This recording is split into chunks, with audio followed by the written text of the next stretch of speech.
महाकुंभ को लेकर सपा प्रमुख अखिलेश यादव लगातार योगी सरकार पर हमलावर हैं। रविवार को अखिलेश ने महाकुंभ में सीएम योगी के हवाई सर्वे को लेकर निशाना साधा। उन्होंने सोशल मीडिया एक्स पर पोस्ट किया, कहा पहले हवाई बातें की, अब हाथ हिला हिला कर हवाई सर्वे कर रहे हैं। ऐसा लग रहा है कि जैसे किसी से हवा में हाथ हिलाने का मुकाबला चल रहा है। सवाल ये है कि हवा में कौन है जिससे अभिवादन का आदान प्रदान हो रहा है।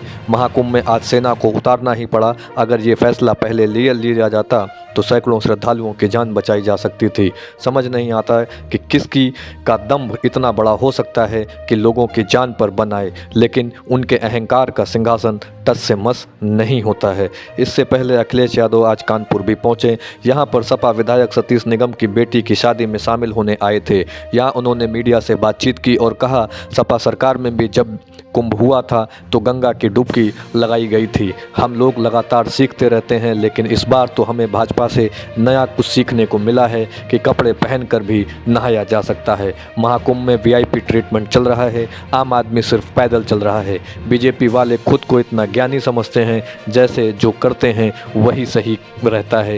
ये कहते हैं कि कुंभ में हमने 100 करोड़ लोगों की व्यवस्था की थी। जब इतनी व्यवस्था की हो तो इतने लोगों की जान कैसे जा सकती है। RNN news bureau report. भगदड़ हुई जिसमें कई लोगों की मौत हुई, उस पर क्या कहना चाहेंगे आप? मैंने पहले भी कहा, दुखद घटना है।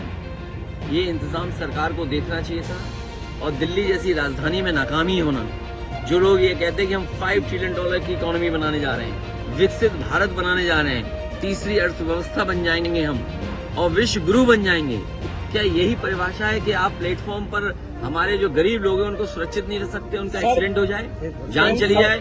जिन लोगों की जान गई है, चाहे महाकुंभ में गई हो, जहां भगदड़ में, या अन्य कारण से जान गई हो, जो लोग रास्ते में अपनी परिवार के सदस्यों की जान जिनकी गई है, या एक्सीडेंट की वजह से जान गई, या रेलवे में गई है, दोनों सरकारों को मिलकर के जो मुआवजा देने की बात कही तो वो मुआवजा देना चाहिए, उनकी मदद करनी चाहिए। मैं मांग करता हूं कि उनके परिवारों को 50-50 लाख रुपए की मदद सरकार को करना चाहिए, मुआवजा देना चाहिए।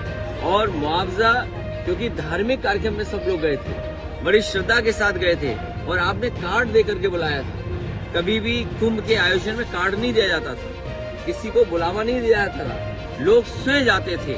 और फिर सबसे बड़ी बात है, ये भारतीय जनता पार्टी वाले इतने ज्ञानी हैं, महाज्ञानी हैं, कि हर चीज जो बोल देते हैं वो प्रूव करते हैं। 144 साल का जो गिनती है वो हमें समझ में आ रही है। और हमें ही नहीं, बहुत सारे साथी ऐसे हैं जो एस्ट्रोनॉमी को जानते हैं, एस्ट्रोनॉट्स हैं या साइंटिस्ट हैं, वो शायद 144 का सच ठीक बता सकते हैं। कौन सरकार ने सब को लेकर ये सब फालतू है? महाकुंभ पहली बार आया है। कुंभ तो हमारे पुराने इतिहास के पन्नों में लिखा है। और कुंभ का आयोजन सम्राट हर्षवर्धन करते थे, कन्नौज के राजा, और 75 दिन होता था। 75 दिन तक ये चलता था। और जब सम्राट हर्षवर्धन जाते थे कुंभ में, तो सभी धर्मों के लोगों को बुलाते थे, सभी धर्म के लोग वहां आते थे, कुंभ के आयोजन में शामिल होते थे, और दान होता था, स्नान होता था। इस सरकार ने क्या दान दिया पता ही नहीं। दिल्ली की सरकार क्या दान दे रही है कुछ पता नहीं। हम तो मांग करेंगे कि अकबर का किला, जो बिल्कुल संगम नोज पर है, वहां पर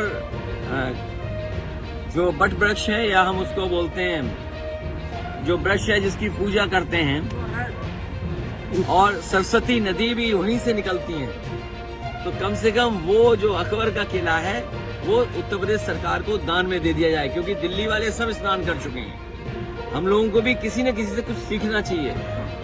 इस बार हम लोगों ने महाकुंभ में जो सीखा है वो वस्त्र पहन करके स्नान करना चाहिए।